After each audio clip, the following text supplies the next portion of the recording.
one time when I went back to Italy, my parents were supposed to pick me up at the airport, but my dad, it was like the designated face recognizer wasn't available because he was parking the car. Yeah. And so me and Mama were left trying to find each other at the arrivals, and we were unsuccessful.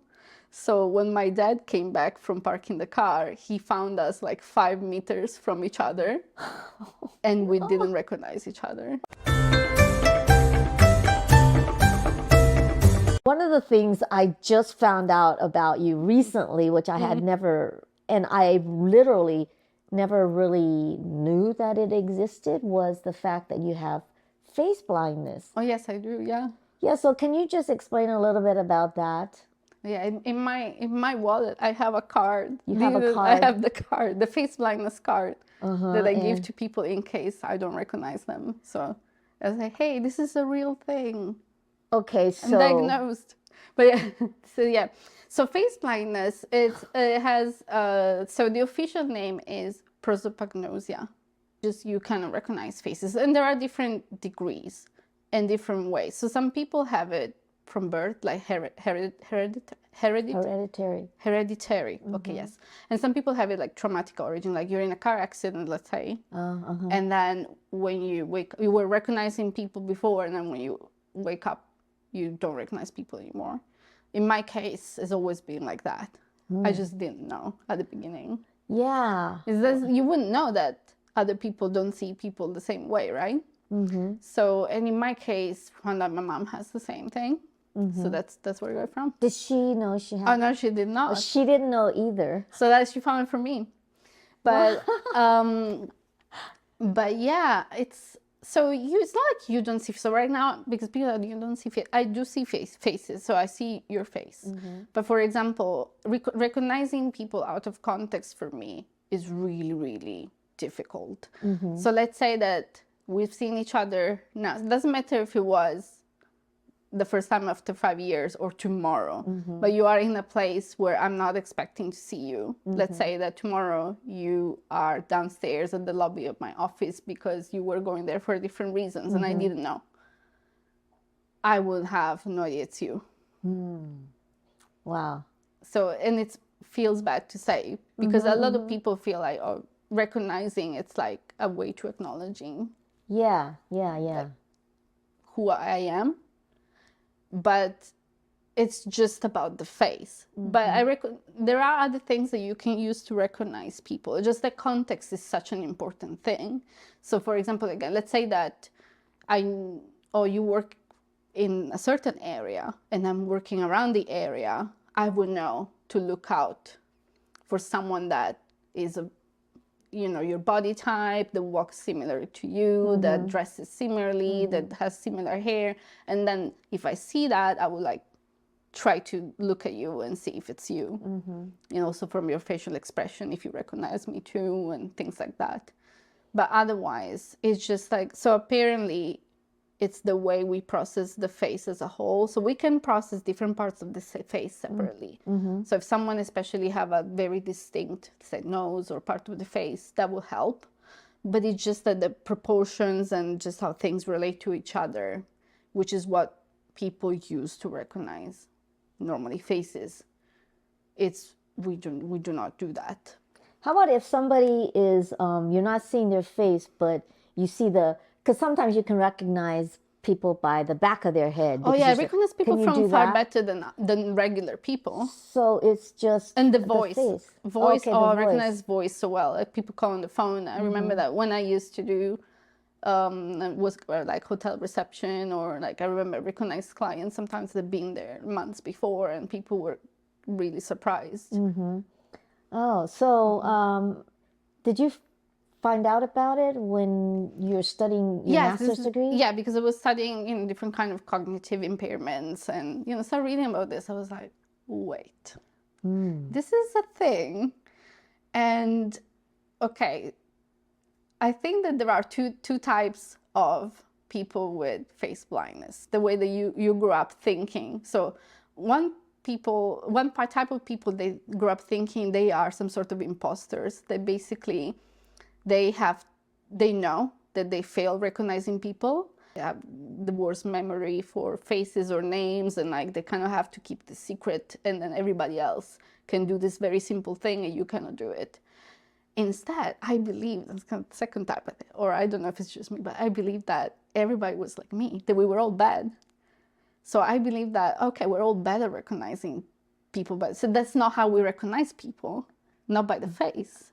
So for example, every time I met a friend, even like a friend that I know, I would message them, oh, I see you there. I'm wearing a red skirt. And then the people would be like, why would you tell me? I know what you look like. I mean, I'm thinking, oh, if I sell something on Facebook, I just tell them we're meeting at Yuan-san, and I'll say, oh, I'm wearing this and that. But you literally did it for people that you knew. Your friends. It's weird other people don't do it for me.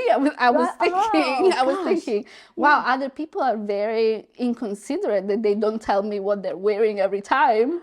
I always say, so that's kind of what I was doing. Oh, wow. Or for me, also watching movies sometimes is like, what is happening? Because especially if there are two characters that look very similar. So it's really good to watch it with someone else so I can ask questions.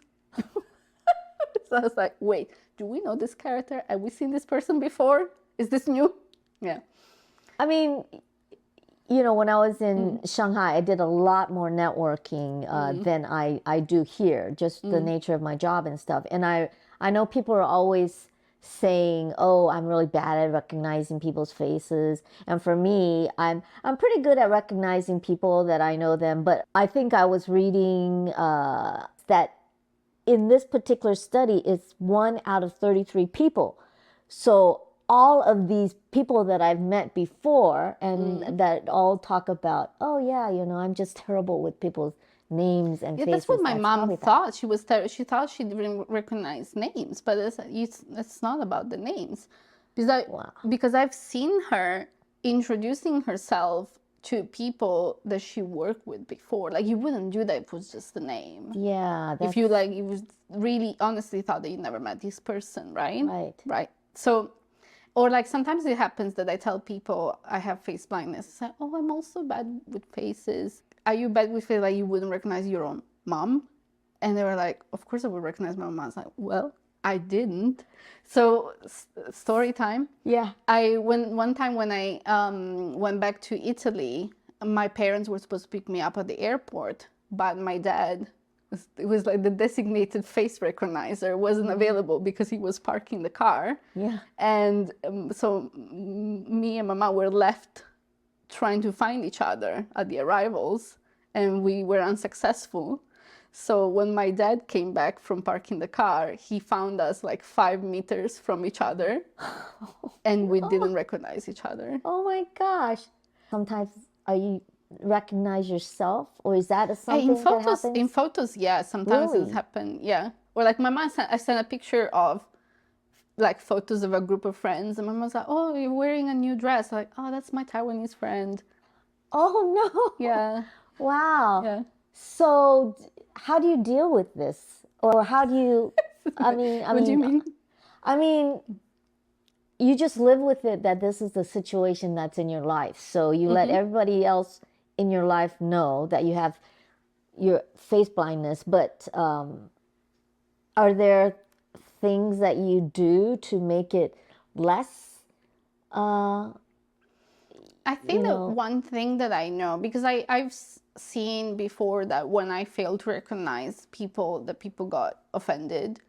So one thing that I try to do, even with people that I met briefly, I try to remember kind of a fact about them. And I do have good memory for people and their names and what they do. So that's not difficult for me. It's just the face. Yeah. So once I match them, so let's say you're David that I met only once, and then I saw you again and I introduced myself thinking I've never met you, and said, oh, actually I'm David, we met each other at blah blah blah, like this person's party. I would be like, oh, I'm sorry, David, I remember now that you told me that your mom just went back from Germany and blah blah. So I try to then give them a personal detail of something they've told me. Okay. And that works. That will okay, because then they kind of feel like, okay, you didn't forget about me, you just forgot. So like the forgetting the face is not forgetting about them. Yeah, yeah. Oh, that's interesting. So I try to do that as a way to kind of cope with the social failure of when that happens. Yeah. But I think that one of the thing I was terrified of doing as a face blind person was to having to recognize people in a lineup. Okay. And I had to do that. You did? And I succeeded. Oh, I mean, what do you mean? What happened? You had to go to line up at a police station? Yes. It was a photo lineup. Okay, photo lineup. But yeah, I was like, it's not gonna work. But so why would you have to do that? It was like a case. I had a case against a person that stalked me, and then stalked one of my ex-boyfriends, and then attacked him, and before had attacked me. So like we had and then I had to recognize him because eventually they caught him like running on a scooter or something. So they got like the plate and say, okay, we need to confirm the identity. So they had the photo of his driving license. And I almost was like, should I go there and tell them I'm not going to be able to do this? But as soon as I line up the photos, I was like, it's him. It's just like the eyes were like dead. And I just recognized him. This particular person, because actually the incidents that this person, these were like 2 years apart. And I remember when the second time that it happened, it was 2 years later, I recognized him and my ex did not. And like my ex didn't have face blindness. I said, I swear him. It's just because for me, just looking this person in the eye and just I had this unsettling feeling. So so you know that when we recognize people, there are different parts of the brains that are involved with this. And there are also different parts of the body that are involved with it. And there are also like skin level sensations. So for example, when you are next to your relative, you don't, it's not the same feeling as being sitting next to a stranger, right? Right. Your body knows that you know this person. Yes. Even if you're not looking at their face. So, and this is kind of the same thing. I feel like this person was giving me that vibe, vibe that, you know, kind of like red flags, kind of like gut feeling that was so strong. It was stronger than me recognizing my face. So I wasn't sure it was him exactly, but I was like, as soon as I saw this, I was like, this person's bad news. And I didn't know why. Well, there's stuff like intuition, women's intuition too, that kicks in for a lot of different situations. So I am glad that time, although my face recognition kind of failed, my intuition was working. But again, this would be, you could explain it because it literally, it's processed differently in the brain. And there is the sense of familiarity and the emotions that a person gives you, or the processing of the expressions of a person, and then the processing of the facial features. They're in different parts of the brain. You said that it can also be triggered by somebody having a traumatic accident. So it seems to me that there's something in the brain, a particular part of the brain that deals with that. And I'm surprised that science hasn't, you know, figured that thing out to be able to switch it off or something. I mean, we know kind of where the area that it resides, but it's not like you can just stimulate it and it gets better. Unfortunately. So you don't have to take medication or anything like that for it. No. It's just not something, right? You know, it's just like, for example, if you have, and I often refer to face blindness as like dyslexia for faces. Oh yeah. That people tend to kind of be familiar with the concept. So it's just that basically you have a cognitive impairment. You have an impairment in processing that kind of information. So your brain just works a little bit differently in that part, on that aspect, but you just try to take different shortcuts to deal with it and keep on with your daily life. But you should not work as like the person who checks people's passport, probably, or something like that. Be very bad. I would be really bad at that. Has anything ever happened in with this face blindness in dealing with your work or that had consequences because you weren't able to recognize a client or recognize something that was necessary? Luckily in Taiwan, when I was doing business to business, it has happened a couple of times that around the city I didn't recognize a client, but I was quickly forgiven, I guess because I'm a foreigner, I don't know. Oh, yeah. So they were like, oh, you were doing, and then I'll often wear earphones or something when I'm around. So I guess people just say, oh, maybe you were distracted, you didn't notice. Oh, okay. But there is the chance that people will think that I ignore them, but I actually didn't recognize them. Yeah. Yeah. Oh. Okay. But if I go at that time, like I used to go to the travel fair, and there were a lot of my clients there. But okay, I knew I'm gonna see them, and this person's gonna wear the shirt with the logo. So like for me, that it's easy to recognize them if I know the context, because then you narrow down the choices, right? So your brain is just functioning this way, just like that, Just where like, you just. it's okay. Oh, it's kind of like being a data analyst, and that's what I do with the CFAs. Yeah. It's like, okay, where is this person? What is she doing? Right. So I have to do the data analysis before I can determine, do I know this person? Yeah, I wonder if that's why, you're Why I so like good that. at the data. Yeah, because you had to systematically do it for your face blindness thing. Although it's probably not as,